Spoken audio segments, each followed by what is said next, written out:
इस कलयुग में इंसान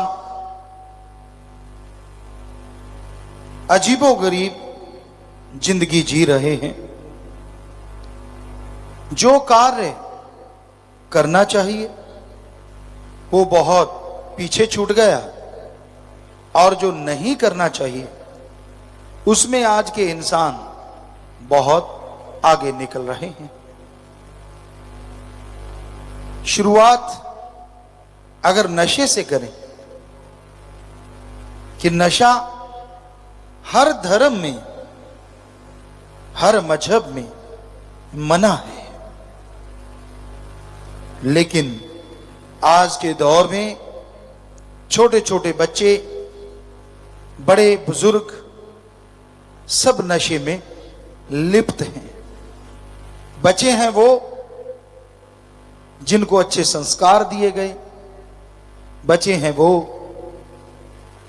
जो सत्संग सुनते हैं, और बच्चे हैं वो जो राम से प्यार करते हैं। अन्यथा नशे में डूब के आज का यूथ, आज के नौजवान बर्बादी के कगार पे खड़े हैं। क्या धर्मों ने शिक्षा नहीं दी? क्या मजहब में नहीं सिखाया गया कि नशा नहीं करना चाहिए? हर धर्म में शिक्षा दी गई, हर धर्म में सिखाया गया, लेकिन आज का इंसान है कि धर्म का पहनावा तो पहनता है, लेकिन धर्म के अनुसार चलता कोई कोई है। आपको धर्मों की बात सुनाते हैं, फिर आप तय करना आप क्या हैं और धर्म क्या है। हम सभी धर्मों को मानते हैं और ईश्वर की कृपा से सभी धर्मों को पढ़ा है। हमारे हिंदू धर्म में शिव पुराण, विष्णु पुराण में आता है, जब समुंदर मंथन हुआ तो उसमें से बहुत साजो सामान निकला संसार के कल्याण के लिए, समाज भलाई के लिए, लेकिन उसमें से शराब निकली और भी बहुत सारे नशे निकले। तो बाकी जितना भी अच्छा साजो सामान निकला, मनुष्य, देव, गंधर्व सब ले गए, लेकिन जितने नशे निकले सब राक्षसों ने खाए पिए। इसलिए हमारे हिंदू धर्म में लिखा है नशा ना करो, वरना आपके राक्षस प्रवृत्ति आ जाएगी, आपके घर में लड़ाई झगड़े होंगे,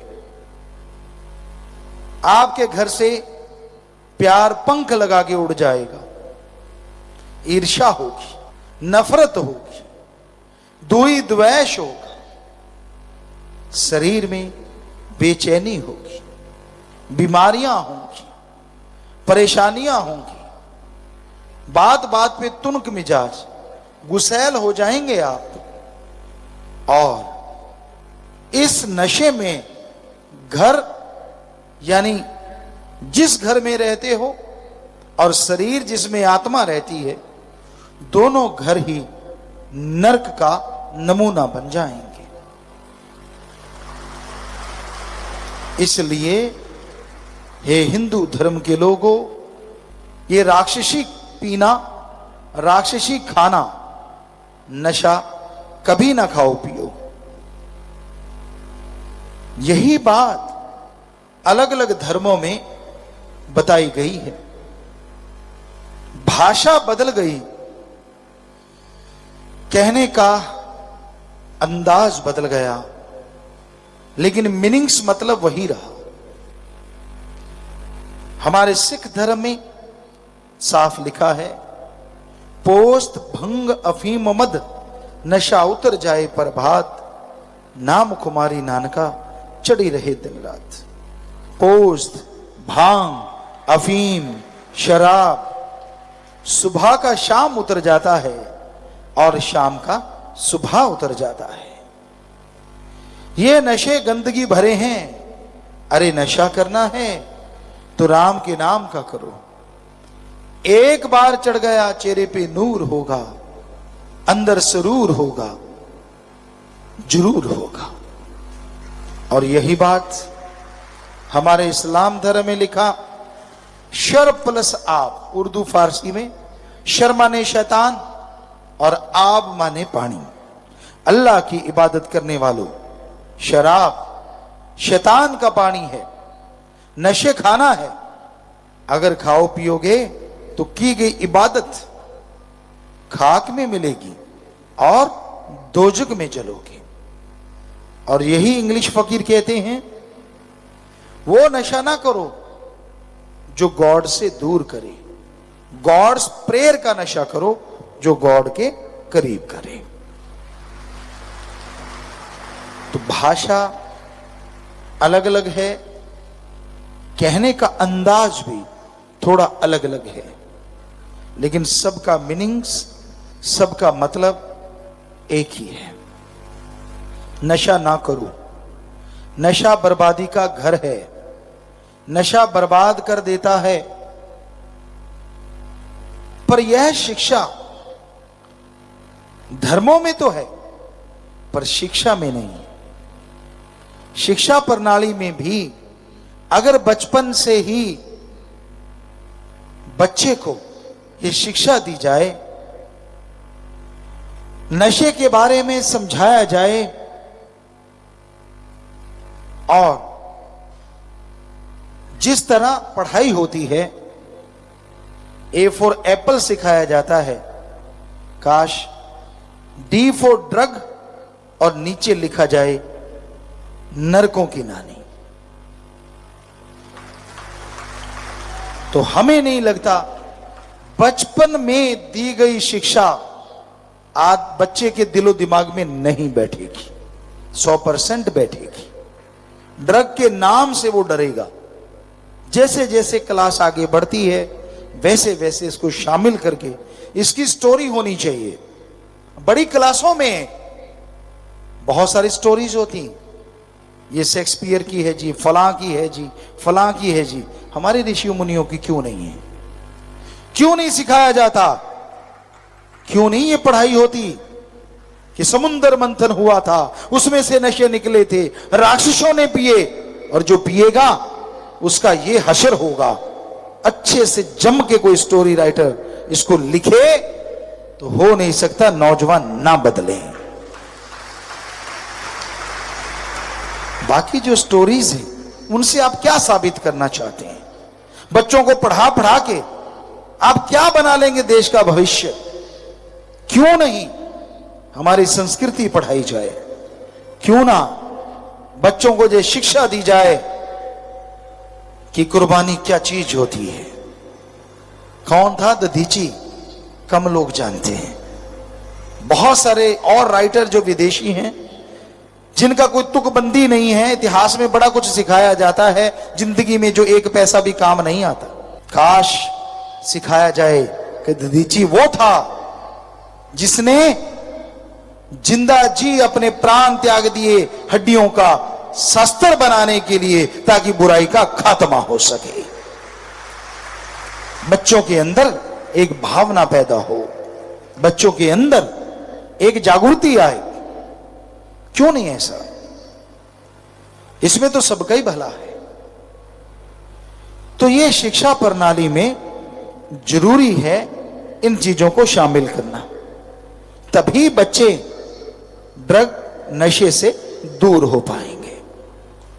वरना आज घर घर की कहानी है कि बच्चे नशा करते हैं, बल्कि जो नहीं करते, करने वाले बच्चे उसका मजाक उड़ाते हैं।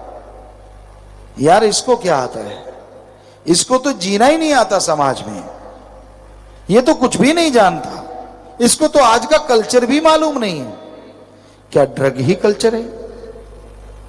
क्या रिश्ते नातों के परकच्चे उड़ाना ही कल्चर है? अगर आपको यह लगता है, कभी यूरोप साइड में जाके देखिए, बच्चों की जगह उनकी गोद में कुत्ते बिल्लियां ज्यादा होती हैं। शादियां टूट रही हैं वहां, बच्चे है ही नहीं, और जो हैं उनको ये नहीं पता उनकी मम्मी कौन और पापा कौन, क्योंकि मम्मी ने 5-7 शादियां करवा रखी हैं, पापा ने 8-10 करवा रखी हैं, क्योंकि टूटती जा रही हैं तड़ातड़ तड़ातड़ तड़ातड़। बेचारे माँ बाप के प्यार से महरूम हैं, वंचित हैं। बहुत जगह हमने खुद घूम के ऐसा देखा है। क्या आप वैसा बनना चाहते हैं? जी नहीं। हमारी संस्कृति गजब की है। जब हम छोटे हैं तो माँ बाप बेहद बेहद संभाल करते हैं हमारी, और जब माँ बाप बुजुर्ग होते हैं तो हमारा कर्तव्य है हम उनकी बेहद संभाल करें। ये ऋण है माँ बाप का जो बच्चों को चुकाना चाहिए। ये सिर्फ हमारी संस्कृति ही सिखाती है और कोई भी नहीं। लेकिन बड़ा दुख होता है जब सुनने में आता है कि बच्चे ने मां को पीटा, बाप को पीटा। ठीक है, इंसान कुछ भी गलत बोल सकता है, गलत हो सकता है, लेकिन आपके तो वो जन्मदाता हैं, किनारा कर जाइए। पर उनको मारना या उनको गलत कहना अपने आप को गाली देना है, क्योंकि आप भी तो उनका खून है। तो ये बहुत जरूरी है, हमारी संस्कृति की पढ़ाई हमारे बच्चों को आनी चाहिए, बुजुर्गों को भी चाहिए। कभी तो संन्यास आश्रम में आ जाओ, बचपन से लगते हो मरने तक गृहस्थ आश्रम ही चलता रहता है। बड़े बढ़िया आश्रम बने थे। 25 साल तक ब्रह्मचार्य, 25 से 50 गृहस्थ आश्रम, संन्यास वानप्रस्थ आश्रम। यहां तो बल्कि 50 के बाद कहते हैं मजा ही अब आया, पता ही अब चला है, जेब काटी कैसे जाती है और पता भी नहीं चलता।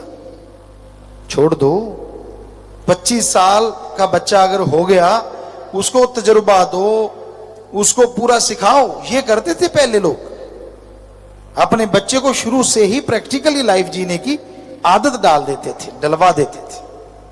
और 25 साल का होते होते बच्चे की शादी हो गई, उसके बच्चे हो गए और वो अपने पैरों पे खड़ा होता था।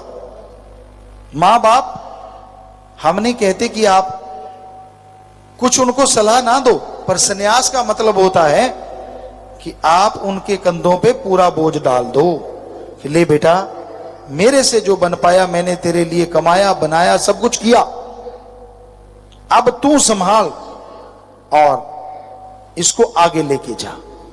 पर एक बात याद रखिए, हाथ ना कटवा लेना, सब कुछ ही बच्चों को मत सौंप देना, अपना हिस्सा जरूर रखना। ये कलयुग है। कहीं सोचो गुरुजी ने बोला संन्यास ले लो, मैंने तो ले लिया, बाद में घर से लात मार के बाहर निकाल दें। क्योंकि आजकल के बच्चे वैसे नहीं है ना, जिस युग की ये बातें हैं।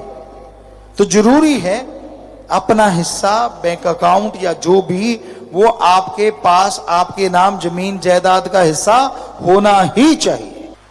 तो आपकी सेवा होगी और आप खुश रहेंगे, मेरी सेवा हो रही है। आजकल बैंक बैलेंस की सेवा होती है, जमीन जायदाद की सेवा होती है। आपका भरम बना रहेगा और जिंदगी बढ़िया मजे से गुजरेगी। और जरूरी है इन बातों पे अमल करना। पर आजकल तो उल्टा है सारा कुछ। लोग ज्यादा फंसते हैं घर गृहस्थ में। 50 के बाद संन्यास तो कोई कोई लेता होगा। हमने देखा कि भाई जो मानवता की सेवा में आगे आते हैं, आज 6 करोड़ में 70-80% नौजवान है। यानी नौजवान बीड़ा उठा रहे हैं समाज को बदलने का, और बुजुर्ग कहते ना अभी तो पता चला है जिंदगी का मजा कैसे लें। फंसे हुए बुरी तरह से। पर जो सेवा पर करने आते हैं, भला कर्म करते हैं, समय निकालते हैं, उनको बहुत आशीर्वाद। कम से कम संन्यास आश्रम उन्होंने ले तो रखा है, रहो घर में, रहो परिवार में, लेकिन दखल अंदाजी छोड़ दो। कई होते बिना वजह आवाजें मारते रहते। बच्चा काम धंधे को जाता है, पीछे से आवाज, किधर चला? कहता कुएं में छलांग मारने जा रहा हूं। मारोगे? बच्चे आजकल के बड़े अजीबो, कहना नहीं चाहिए उनको ऐसा, लेकिन नहीं मानते भाई, गुस्सैल है। तो आप पूछते क्यों, किधर चला किधर नहीं चला? ये क्या 4 पैरों पे चलने वाला है? यानी बचपन वाला तो नहीं है, बड़ा हो गया अब, जाने दो जिधर जा रहा है, काम कर रहा होगा। अगर आपसे सलाह लेता है तो जरूर दो, प्यार से अगर कहोगे तो वो सलाह भी लेगा, लेकिन बिना वजह टोका टिप्पणी, गलत चल रहा है तो प्यार से समझाओ कि बेटा नहीं चलना चाहिए। पर हमने जो देखा, 6 करोड़ में से यूथ ज्यादा जुड़ा है, बल्कि नौजवान अपने माँ बाप को सुधार रहे हैं कि पापा गलत मत चला करो, सही चलने लग जाओ, बहुत जिंदगी चल रही है, अब तो सुधर जाओ। यही है कलयुग। बेटियां माँ बाप को संभाल रही हैं, बेटियां माँ बाप का फायदा कर रही हैं, बेटे कर रहे हैं, बड़ी खुशी होती है। कहां तो मां बाप को समझाना चाहिए और कहां बेटियां समझा रहे हैं। इसी का नाम तो कलयुग। तो ये नशा, ये ड्रग्स कोई भी लेता है, बच्चे से लेके बूढ़ा तक, ये बर्बादी का घर है और कुछ भी नहीं। रोकिए, अपने घर में फैलने वाली इस कैंसर की बीमारी से बचिए। ये ऐसा कैंसर है जो एक को नहीं, पूरे परिवार को निगल जाता है। ये ऐसा दैत्य है जो एक को नहीं, पूरे परिवार को खत्म करने की सोचता है, जिसका नाम है ड्रग, नशा। एक भी घर में नशेड़ी हो, घर नरक बन जाता है, और अगर सारा परिवार हो तो महानरक। इसलिए साध संगत पूरे जोर शोर से जुटी हुई है, ज्यादा से ज्यादा लोगों का नशा छुड़वाती है, उनको लेके आती है, राम नाम से जोड़ती है। और कोशिश किया करो, जिसको आपने राम नाम से जोड़ा है, अच्छाई से जोड़ा है, उसको फॉलो किया करो, कहीं फिर से तो नहीं बुराई पे लग गया।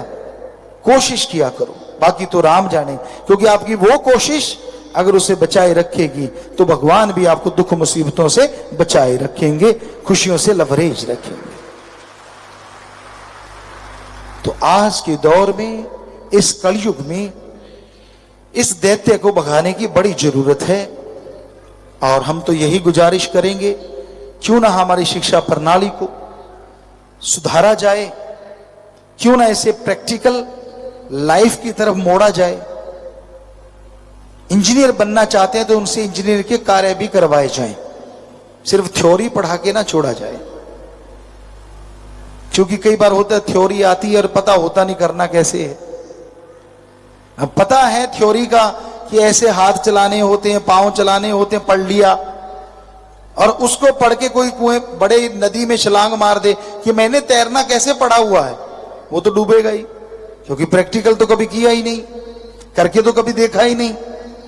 तो इसलिए प्रैक्टिकल लाइफ पे भी पूरा जोर देना चाहिए, जो हमारी संस्कृति रही कर्मयोगी और ज्ञान जोगी। जो ज्ञान पढ़ाया जाता था गुरुकुल में, उस पे कर्म करना भी सिखाया जाता था कि ये ज्ञान है और इसको ऐसे किया जाता है। उदाहरण के तौर पे दूध में से घी कैसे निकालना है, ये तो सिखाया जाता ज्ञान कि दूध में से घी निकलता है, उसको जमाया जाता है, छाछ लगाई जाती, खट्टा लगाया जाता है, बिलोया जाता है, मक्खन आता है, और गर्म करने पे घी जरूर आता है। ये तो सिखाया जाता है। लेकिन पुरातन काल में वास्तव में हर बच्चे से दूध में से घी निकलवाया भी जाता था। इसे कहते हैं प्रैक्टिकल, कि बेटा ये थ्योरी है ज्ञान जोगी, और अब आजा कर्म जोगी। तो मजा है। आज सिर्फ ज्ञान जोगी बनते जा रहे हैं, इसलिए बेरोजगारी ज्यादा बढ़ी हुई है। कर्म के नाम पे कुछ आता जाता नहीं, और या फिर सिर्फ कर्म है, ज्ञान के नाम पे कुछ आता जाता नहीं। दोनों एक दूसरे के बिना अधूरे हैं। ज्ञान जोगी भी होना चाहिए और कर्म जोगी भी। दोनों होंगे तो बच्चा जिंदगी में सफलता के झंडे जरूर गाड़ेगा। ऐसा नहीं कि इसमें कोई भी नहीं है, बहुत बच्चे हैं जो ज्ञान जोगी भी हैं, कर्म जोगी भी हैं, पर ज्यादा गिनती अधूरेपन की है। तो जरूरी यही बनता है कि वो शिक्षा दी जाए जिसका कोई मतलब है, जिसका कोई मीनिंग्स है, वो जरूर लगाई जाए बचपन से ही। आज हमारे देश में बेहद जरूरी है नशे पे शिक्षा होनी ही चाहिए। पहले में ये बता दिया, जैसे आपको बोला डी ड्रग, और फिर धीरे धीरे अगली क्लासेस में कि कौन से नशे से क्या क्या बीमारियां, उनके सवाल आए जब पेपर हो कि भाई ये नशा करने से क्या बीमारी होती है, ताकि बच्चे के माइंड में फिट रहे, क्योंकि वो याद करेगा और आंसर देगा तो पता चलेगा अच्छा बड़ा होगा इतनी बीमारियां होती हैं। अब बचपन में जो घुंटी पिलाई जाती है ना, वो सारी लाइफ जाती नहीं, माइंड में फिट रहती है। तो ये शिक्षा की अति आवश्यकता है आज हमारे देश में, आज हमारे समाज में, क्योंकि नशे से घरों के घर बर्बाद हो रहे हैं, माता बहनों का बुरा हाल, परिवार का बुरा हाल है, घर घर नशा पाया जाता है, छोटे छोटे बच्चे नशा करना सीख रहे हैं। ये बिल्कुल गलत है। तो नशा तभी छूटेगा जब पता हो कि कोई ऐसा नशा भी है जो सुख देता है। तो पढ़ाई में वो भी होना चाहिए कि हां, आर फॉर राम, कि इसका नाम लेने से आपके विल पावर बढ़ेंगे, बस। और फिर जैसे जैसे शिक्षा आगे बढ़े, उसी पे आगे से आगे चर्चा होती जाए और बच्चों को पता चल जाए कि हां, मेरा विल पावर, मेरा आत्मबल ऐसा करने से बढ़ेगा, तो वो बुलंदियों को जरूर छुएगा। तो बेहद जरूरी है नींव रखना, नींव को मजबूत करना। बिल्डिंग अच्छी वही होती है जिसकी नींव मजबूत होती है, और बचपन से बड़ी नींव इंसान की कोई नहीं होती। बच्चा जब पैदा होता है, जब वो पढ़ता है, तो वो बचपन एक ऐसा होता है, उसको जितना मजबूत, जितना स्ट्रांग, जितना शिक्षादायक बनाया जाए, जरूर बनाना चाहिए। तभी वो बड़ा होके अच्छा नेक इंसान बनेगा और समाज भलाई के कार्य करता चला जाएगा। मां बाप का नाम रोशन, देश का नाम रोशन होगा। तो आप अगर बाहरी शिक्षा ऐसी नहीं है, तो मां बाप बच्चों को ये शिक्षा दे सकते हैं, और ऐसी शिक्षा होनी चाहिए, ऐसी बुक सामने आनी चाहिए, और मां बाप भी संस्कार अच्छे दें, बच्चे को सिखाएं कि बेटा ऐसा खाना खाने से ये फायदा है और ऐसा खाने खाने से ये नुकसान है। होता क्या है, आप खुद जीभा के स्वाद के लिए बच्चों को भी वैसी आदत डाल देते हो। उदाहरण के तौर पे आप तला हुआ सामान खाते हो, पिज्जा खा लिया, बर्गर खा लिया, और भी बहुत सी तली हुई चीजें हैं, हाँ, जिनका कोई पावर नहीं आने वाली बॉडी में, पर आपको लगता है यार मेरा स्वाद तो बच्चे का भी। तो ये मैदा बहुत ही घातक होता है, इससे फलना फूलना बच्चे का कम हो जाता है। यहां से ये सामान आया, उनमें 7 फुट का, 6 फुट का कोई कोई बंदा है, सब छोटे छोटे हैं। आप फिर भी नहीं मानते, अपने तो काफी अच्छे लंबे चौड़े हैं, 6, 5.5, 6, 6.25, लेकिन आप कहते ना मैं तो वो ही खाऊंगा जिससे 5 का ही रह जाऊं। पता नहीं क्या चक्कर चला हुआ है। यहां से ये सामान आया है, कभी रिसर्च करके देखो और करोगे तो पता चल जाएगा। नाम हम नहीं लेते किसी का, लेकिन हमें यहां तक मालूम है वहां छोटे छोटे ज्यादा हैं। तो क्यों अपने इधर की संस्कृति को डुबोते हो? बचपन में क्यों नहीं सिखाते बच्चे को? जैसे हमारी आदत है अच्छा खाना खाना, अच्छी सब्जियां हैं, हमारे तो सब कुछ होता है। हाँ, गुड़ खिलाया जाता था, शहद क्यों खिलाते हो फिर घूटी में? क्यों नहीं पिज्जा ही खिला देते? आज भी शहद खिलाते हो ना जब बच्चा पैदा होता है।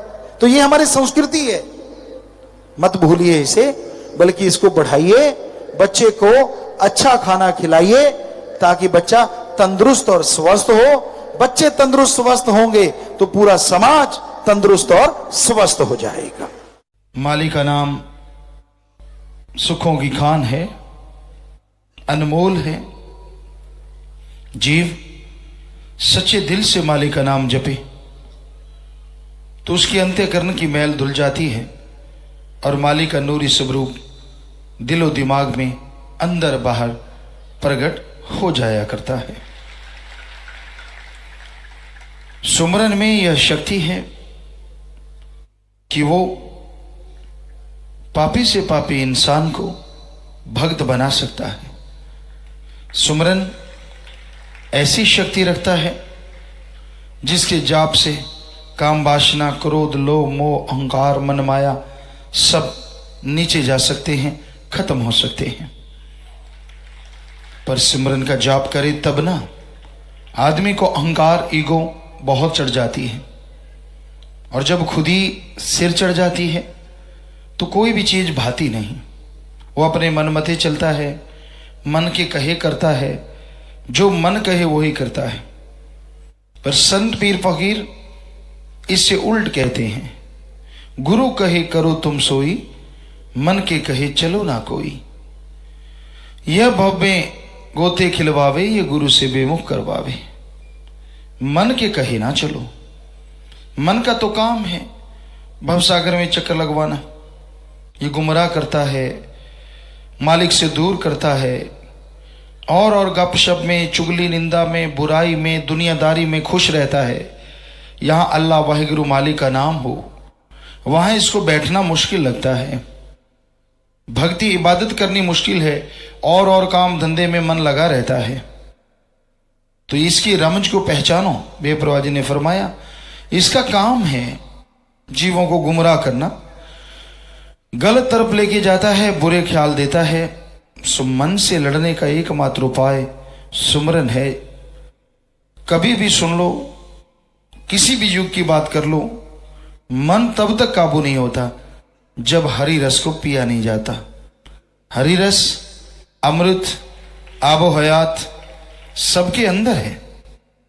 जब तक आप उसका पान नहीं करते, जब तक आप हरि रस, अमृत, आबो हयात को अंदर से प्रकट नहीं कर लेते, तब तक आप मालिक की कृपा से दूर ही रहेंगे, क्योंकि आपका मन आप पे हावी रहेगा। और मन को आपको जैसे बोला किसी भी तरीके से और तरीके से काबू नहीं किया जा सकता। मन तो सिर्फ और सिर्फ सुमरन से ही काबू आता है। आप ज्ञान सीख गए, बातें करनी आ गई, रूहानियत में टाइम हो गया, इससे कोई लेना देना नहीं मन का। टाइम कितना लगाते हो, सत्संग में आते हो, सत्संग सुनते हो, आत्मा को उसका फल 100% मिलेगा ही मिलेगा। लेकिन जीते जी मन को जीतना कोई खाला जी का बाड़ा नहीं है, आसान काम नहीं है। शेर जगाना, जैसे शेर को जगाते हैं, पता नहीं आप लोगों ने देखा नहीं देखा, हमने देखा। बहुत पहले एक बच्चा हुआ करता था, और उसको बहुत छोटा था, बीमार था या कैसे पता नहीं, या कोई कुत्ते वगैरह भेड़िए उसके पीछे पड़े तो सत्संगी ने बचाया होगा, या पता नहीं हमें ख्याल में, तो वो यहाँ आश्रम में ले आए थे, तो छोड़ गए थे। वो छोटा सा था, कुछ देर रहा बाद में मालिक के पास, तो कुछ देर यहाँ रहा, काफी बड़ा हो गया था। तो उसको अगर सोए हुए को उठा देते थे तो वो सीधा छलांग मारता था, जैसे गला पकड़ लूंगा। कई बार हमने कहा सेवादार को, आपने सुना है बेपरवाह जी के वचन, प्रेम कमाना शेर जगाना, तो आप शेर को जगा के देखो, वो सोए हुए को कोई छेड़ता ही नहीं था, छेड़ते सीधा सोया सोया ही छलांग मारता था, गला पकड़ने को आता था। तो वैसे ही मन जालिम है, ये सुमरन के बिना काबू नहीं आता। बल्कि जितना ज्यादा ज्ञान गोष्ठ में फंसता है थोथा ज्ञान, जब अंदर सुमन तो करना नहीं, ऊपर की बातचीत बहुत ज्यादा, तो थोथे ज्ञान से ये काबू आने वाला नहीं है किसी भी तरीके से। इसका तो काम ही लोगों का बेड़ा गर्क करना है। इससे लड़ने का तो एकमात्र उपाय सेवा करो, सुमरन करो और दृढ़ यकीन रखो। बस 3 बातें अगर आपके पास हैं, मन बिल्कुल ना रुके लेकिन काबू में रहता है। बिल्कुल रुकना तो हरि रस के अलावा संभव ही नहीं है। जब तक अंतःकरण की सफाई नहीं होती, वो हरि रस, वो अमृत, वो आबो हयात जो अंदर बरस रहा है उसको आप चख नहीं पाते, तब तक ये काबू 100% नहीं आता। हाँ, दर्ज यकीन है, बचनों पे रहते हैं, सेवा और सुमन थोड़ा थोड़ा करते रहते हैं, तो ये काबू में रहता है। काबू में रखना ही बहुत बड़ी बात है। तो आप मन को काबू रख सकते हैं अगर आप सुमरन करें, भक्ति इबादत करें, और किसी भी तरीके से मन काबू नहीं आता। तो ये बेपरवाह जी ने फरमाया, नाम लेने पे कोई लगते ना दाम जी, धर्म जात कोई छूटे ना काम जी, नाम दयाले भाई कहीं शास्त्र नाम जी। कि नाम जपने में कोई पैसा नहीं लगता, कोई धर्म नहीं छोड़ना, काम धंधा नहीं छोड़ना, परिवार नहीं छोड़ना, कोई अलग कहीं जाना नहीं। आप घर परिवार में रहते हुए मालिक का नाम ले सकते हैं, मालिक की प्राप्ति कर सकते हैं। पर यह संभव है अगर आप सच्चे दिल से, सच्ची भावना से मालिक का नाम जपें तो, और कोई तरीके से नहीं। तो भाई लगातार सुमरण करते रहो। ये मत सोचो कि आप कल करेंगे, परसों करेंगे। ये तो मन के दांव हैं जो दांव पे दांव चलाता जाता है कि मैं तो करूंगा ही करूंगा सुमरन, मालिक जाने उसका काम जाने। आधा घंटा कम से कम सुबह शाम, ऐसे आधा घंटा शाम को, आधा घंटा सुबह मालिक की याद में लगाया करो। फिर इस घोर कलयुग में खुशियां हासिल हो सकती हैं। ऐसे ऐसे सेवादार देखे बड़ा खुशी से आया करते, आना, सेवा करना। हमने कभी अल्फ से वे नहीं कहा, अपने आप ही मन के हत्थे चढ़े, अपने आप ही दूर हो गए। चलो, सुबह का बुला शाम को घर आता है, मालिक उन्हें भी माला माल करता है, कोई कमी नहीं छोड़ता। पर ये देखने में आता है चंद लोग ऐसे होते हैं जो मन के गुलाम हो जाते हैं, क्योंकि उनके मनपसंद बात नहीं होती। और संत फकीर जैसे जैसे युग बदलता है वैसे वैसे अपनी वाणी, अपना तौर तरीका बदलते चले जाते हैं। वो एक जैसा तौर तरीका नहीं रखते, समय के अनुसार उनका हर चीज बदलती है। और वो किसी से राय नहीं लेते कि मैं बदलूं कि ना बदलूं। जैसा उनका मौला सतगुरु अल्लाह वाहिगुरु कहता है, वो वैसा ही समय के अनुसार वो चीज में परिवर्तन करते चले जाते हैं। कईयों को ये पसंद नहीं आता, तब तो ऐसा नहीं था, अब ऐसा है, पहले ये था, अब वो नहीं। तो भाई पहले तो बात कुछ और थी, सतगुरु के वचन दिन दुगनी रात चौगनी, आज बात कुछ और है। तो ये तो इंसान की आंखों पे पर्दा है मन का, या उसके झूठे अज्ञान का। वो अज्ञानी होता है, उसको लगता है कि मैं बड़ा ज्ञानवान हूं, वो सब झूठ। तो आंखों पे पर्दा पड़ जाता है, उसे लगता है कि ये सही नहीं है, मेरे हिसाब से चलो तो सही है। तो नहीं भाई, संत पीर फकीर अल्लाह वाहिगुरु मालिक के हिसाब अनुसार जैसा हुक्म, जो जो हुक्म तिवे तिवे कार, वो मालिक जैसे जैसे हुक्म करता चला जाता है, वैसे वैसे कर्म संत पीर फकीर करते रहते हैं, और उसी से लोगों का भला होता रहता है।